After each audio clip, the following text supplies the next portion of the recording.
Hello students, welcome to Apex Classes Edutech. It is an online digital platform wherein you can gain and learn all the knowledge of all the subjects, and you can easily get the CBSE full content here. My name is Rajul Gupta and I am here to give you the lectures of business studies of class 11th and 12th. So today we are going to discuss the chapter number 2 of class 12, that is principles of management. Now before going to, already we have discussed about the management in the very first chapter. What is management, what are the functions of management, how the functions are carried out in an organization in order to achieve the goals with efficiency and effectiveness. Now in this chapter we are going to discuss the principles. See, before giving you the detailed description of the principles given by the authors and given by the management thinkers, I would like to tell you the meaning of the principles. See, what are principles? Principles are the general guidelines, they are the strategies, or we can say they are the policies which are made by the management or which has given by the some management thinkers, and how they are going to help to the managers. They will definitely help the managers in order to carry out the activities in the management or in the organization, and they will definitely achieve the goals of the organization on time. So principles are broad in nature and they are general guidelines. They are general guidelines which help managers in taking decisions effectively. Now see what happen if suppose organization is large, then accordingly principles are required, and according to the size and nature of the business, principles can be applied in that organization. And suppose organization is small, then accordingly that principle will be applied to the organization. So according to the size and nature, principles can be applied. They are contingent in nature, right? And or they are general guidelines by which managers can help and guide the organizational goals, or managers help in the achieving the objectives effectively and efficiently. Now in this chapter we are going to discuss some of the principles given by the management thinkers. Basically we will discuss about the two thinkers. First is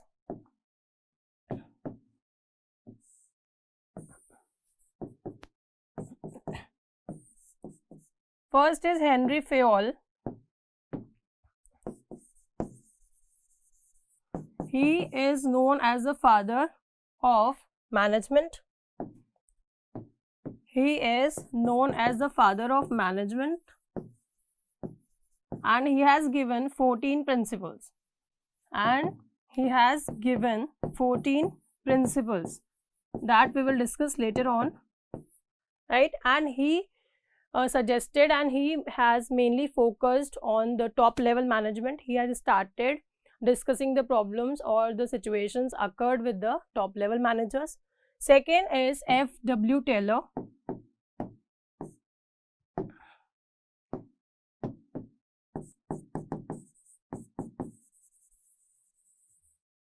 He has given 5 principles and he is known as the father of scientific management. He has given scientific principles. He has given scientific principles and he has given total 5 principles. Like Fayol has given 14 principles and Taylor has given 5 principles. Also, we will be discussing about the scientific techniques given by the Taylor. So, he has given certain scientific techniques that we will discuss in this chapter. So, first of all, we will be discussing about the Taylor's principles, right?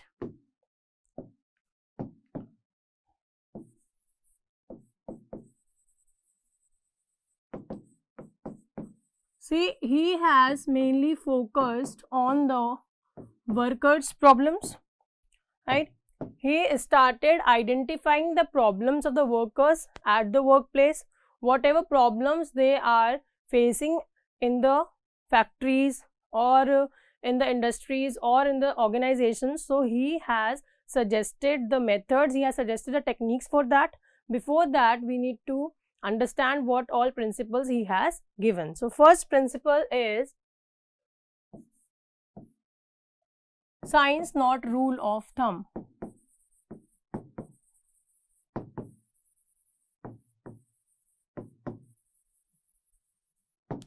What do we mean by this? See, in an organization, what Taylor has suggested that we should apply the sciences in the organization while working or while carrying out the activities, while doing operations, while doing sales, finance or anything. In order to achieve goals, we need to apply sciences, we need to observe the things, we need to do the experiments. Rather, we should not depend on the experiences or the intuition that if I will do this or if I will do that, definitely I will achieve more output, because Taylor suggested maximum output with minimum cost and with the maximum utilization or the optimum utilization of the resources. So with the help of optimum utilization of resources, and we need to have the more output with minimum cost. So how we will going to achieve that? By applying the scientific principle. We should not depend on, or we should not go with the help of our intuition, whatever we are thinking, whatever is there in our mind. So we should not follow that particular intuition कि यार ये मुझे हो रहा है तो मैं ये कर लेता हूँ business में. ऐसा नहीं होगा. It will not work for the organization. So we should apply science. We should apply science. We should apply science, not the intuition. Right?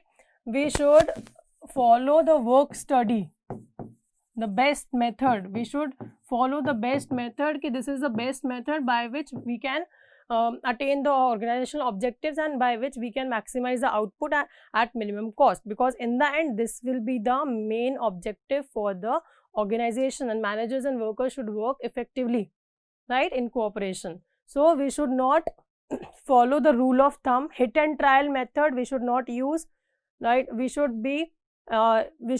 apply the sciences, or the scientific studies should be applied in the organization, right? Second is harmony, not discord.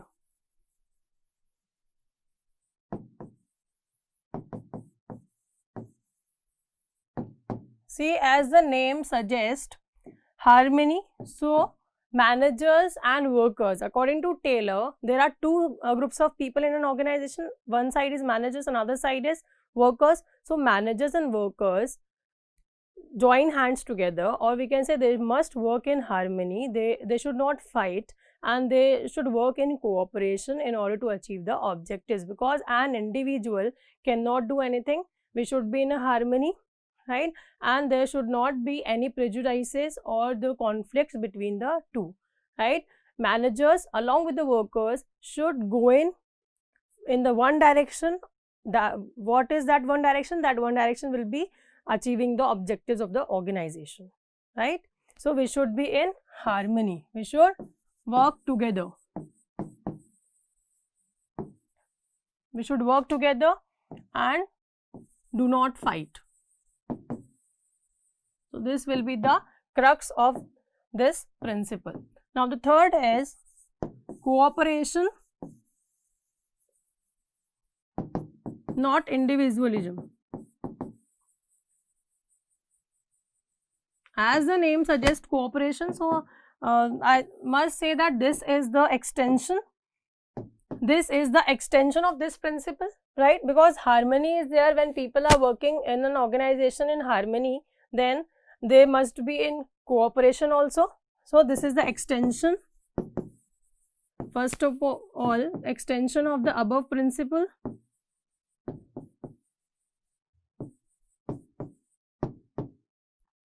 Secondly, an individual cannot achieve the organizational objectives. We should work in harmony, we should work in cooperation. There should be mutual understanding between the workers and the managers.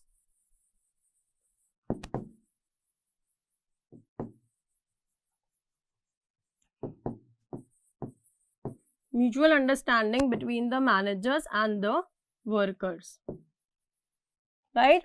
If managers and workers work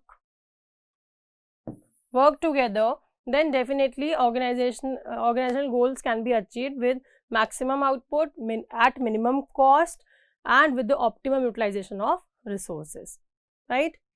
Fourth is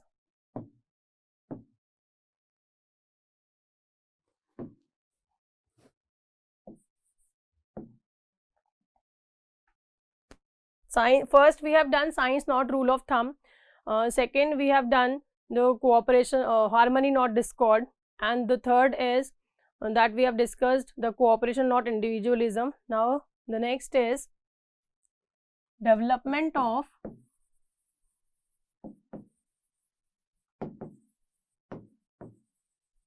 workers to the greater efficiency.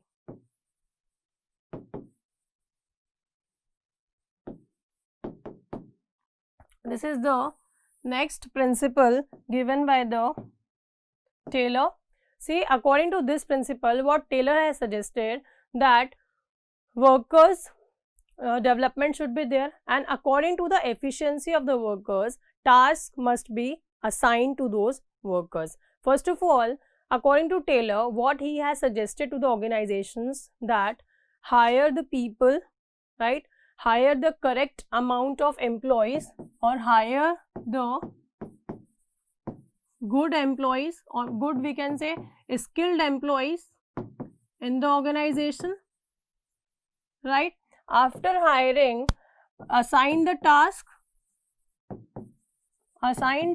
on the basis of their their qualifications or their capabilities, right? So, and after that, give them training. Training should be given time to time.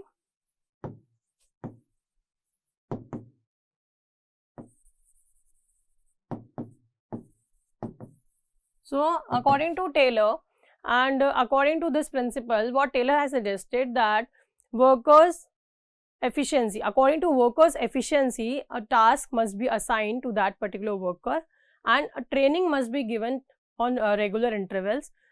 Then only organizational goals can be achieved, right? And the last is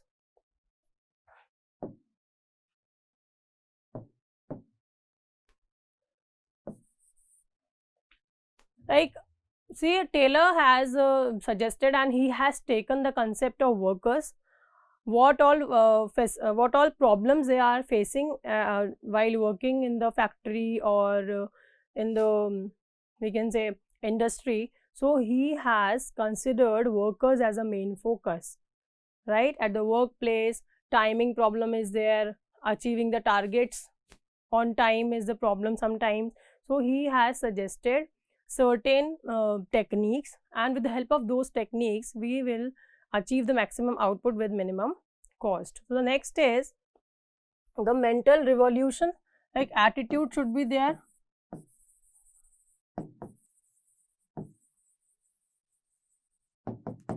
The work that we have done already, the mental attitude of the workers and the managers should be in positive.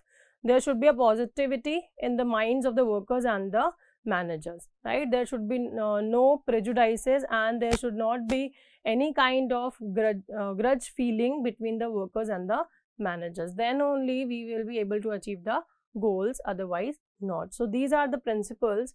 Now we will talk about some of the scientific principles of the Taylor.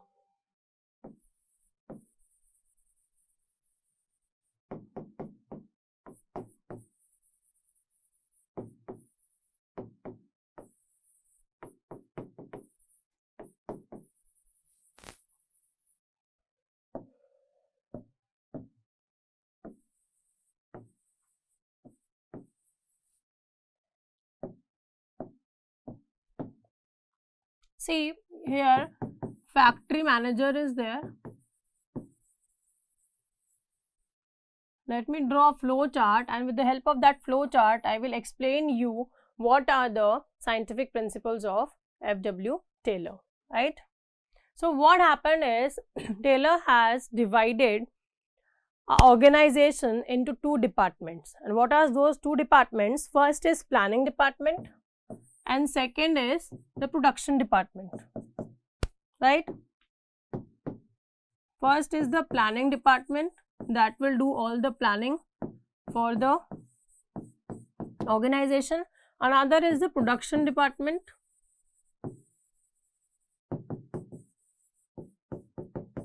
right? So these are the two departments in which an organization is divided.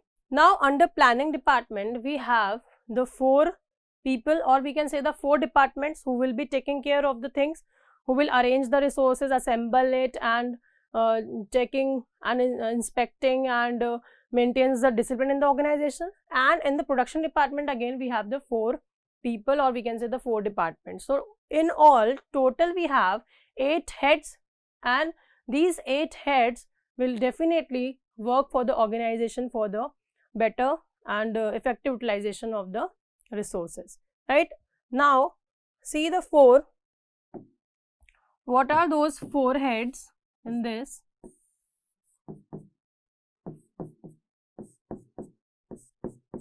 Right? Disciplinarian,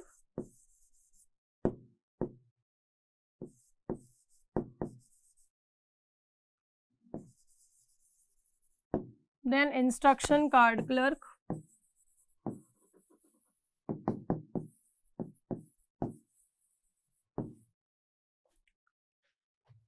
instruction will be given by this particular person. Disciplinarian will maintain the discipline in the organization. Then in production department we have gang boss, repair boss, gang boss,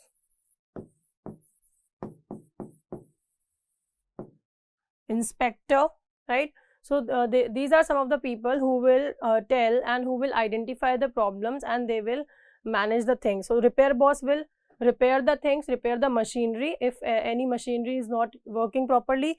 Gang boss will arrange all the resources, arrange and assemble or organize resources for the organization if any resources are required, or how much resources are required. So this is the work of gang boss. Then inspector, what is the role of inspector? Inspector will inspect that whether the work is done in the proper manner or not. So gang boss, repair boss, inspector. So these are some of the people who will take care of the production department. And here disciplinarian, instruction card clerk, or there are certain people who will take care of the planning department. Now so this is the first, we can say this is the first technique, and the name of that particular technique is functional differentiation. These are the different functions. Functional differentiation. This is the first technique given by the F.W. Taylor. Under this there are two departments, planning department, production department. Organization is divided into two parts, planning department and production department. Under planning department there are few people who will be taking care of the things in the organization, who will maintain the discipline, who will instruct, and who will see the things are going in a better manner or in a proper manner or not. Production department includes repair boss. Repair boss will check whether the machinery is working properly or not. Gang boss will see how much resources are required. Inspector will see, or he will do the inspection whether the work is completed on time or not, whether the tasks assigned to the workers, they are working properly or not, or they are wasting the time. So this is the first technique. Now second is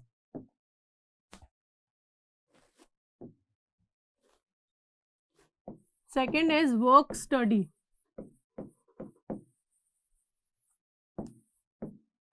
So in work study, what all studies we are going to discuss? First is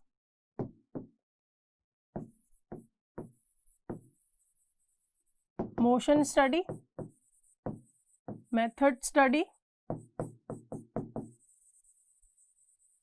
fatigue study, and time study. So according to Fayol, according to Taylor, that what he suggested that whatever unnecessary motions are there, unnecessary movement of workers should be reduced or should be eliminated from the particular place, right? If workers are moving from one area to another area and they are taking time and they are unnecessarily moving here and there, and there is a wastage of resources also, then what Taylor is suggesting, he is suggesting that eliminate those unnecessary movements. So motion study says that remove or cut unnecessary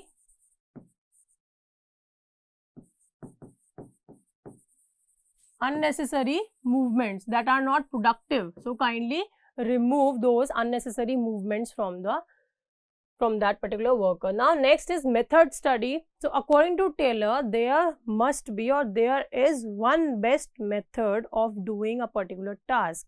Identify that best method in order to optimize the resources, in order to have the minimum cost with maximum output and with greater efficiency. So we need to find out the best method. There is only one best method, and according to that method only managers or the workers should work, right? Next is fatigue. Now what do you mean by fatigue? Fatigue means tiredness. Obviously when workers are working for 8 to 9 or 8 to 10 hours, definitely they will feel tiredness or they become tired, right?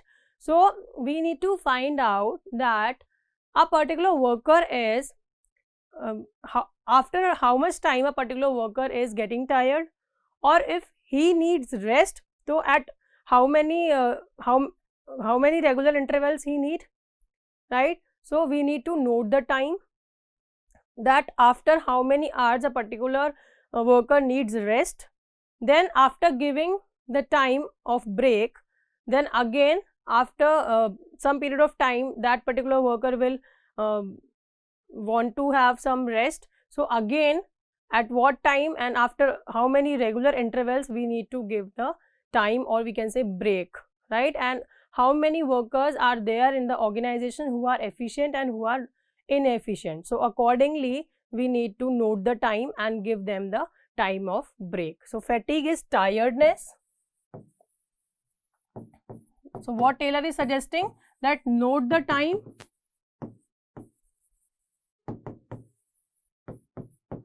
tiredness and frequency, find out the frequency and give them the break time. This is what Taylor is suggested. Now the last is time study. How much time is being taken by a worker? So in this time study we need to study the time. How much time is taken by a particular worker in order to accomplish a task, right? If he or she is taking more time, then we need to deduct or we need to eliminate the unnecessary things, right? Unnecessary, cut or eliminate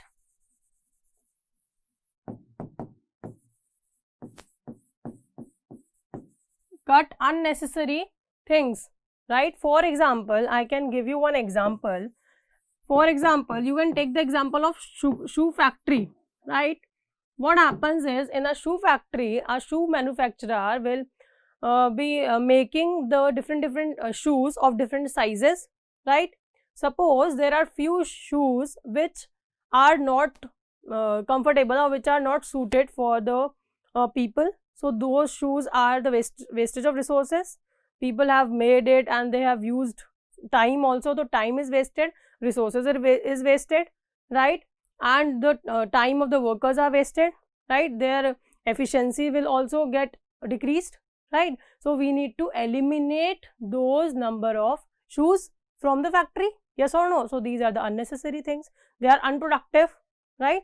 We should not make those shoes which are of the sizes which people are not buying. So there is no need to manufacture or there is no need to make those shoes, right? So this is the second technique given by the Taylor. Now coming on to the third.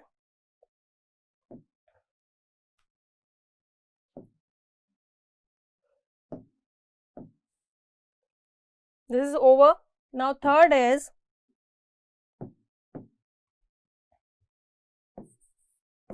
differential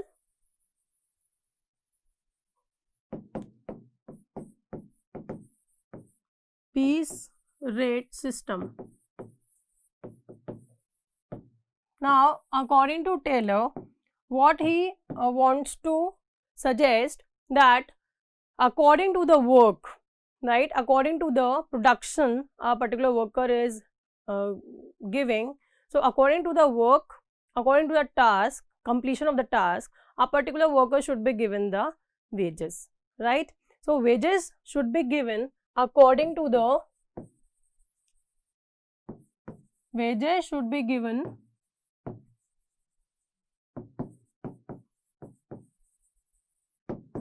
according to the efficiency of the workers, right. And what he wants to tell here in this technique, he wants to divide the workers on the basis of efficiency and inefficiency. And we need to reward them, right, we need to motivate them, we need to motivate and we need to reward them, we need to welcome the suggestions also, and we need to reward them for and motivate them in order to complete the task on time.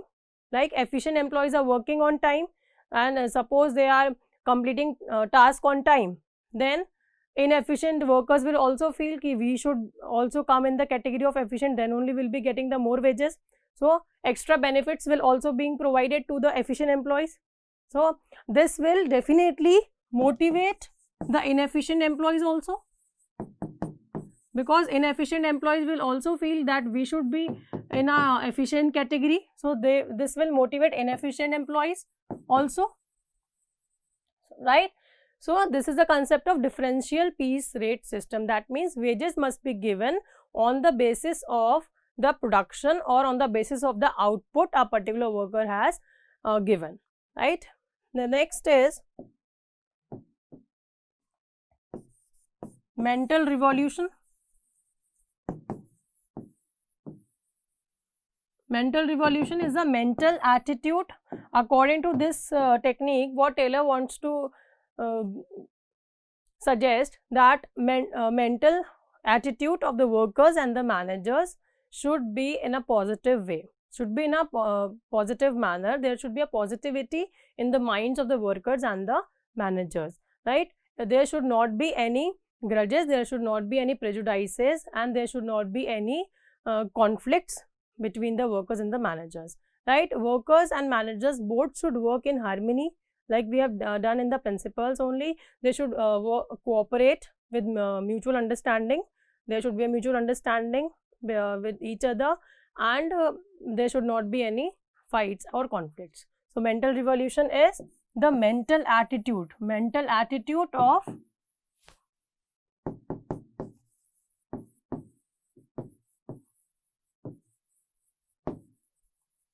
workers and managers should be positive, right. Managers should welcome the suggestions of the workers and they should reward them, so that workers will work with more efficiency. And if we will motivate the employees, definitely they will work towards the attainment of the organizational goals. So these are some of the techniques or scientific techniques which are given by the F.W. Taylor. So I hope it is clear to you all. So let me recall all the topics whatever we have done. So first of all, we have started with the meaning of principles. What are principles? And few management thinkers have given the principles. Like Taylor has given the 5 principles. Henry Fayol has given the 14 principles that I will talk in my next video. And also Taylor has given the scientific principles or the scientific techniques by which the managers and workers will help, and they will be achieving the objectives of the organization effectively, because basically this particular management thinker has focused on the workers' efficiency or whatever problems they are facing at the workplace, in the factory or in the industries. So I hope it is clear. Thank you for watching. Stay tuned and stay updated for more videos, and kindly like, share and subscribe our YouTube channel. Thank you. Subscribe करें हमारा Apex Classes Edutech YouTube channel, साथ ही bell icon को click करना बिल्कुल ना भूलें ताकि आगे आने वाले सभी यूट्यूब वीडियोस की अपडेटेड नोटिफिकेशंस सबसे पहले आपको मिले। Apex Classes Edutech, subscribe now.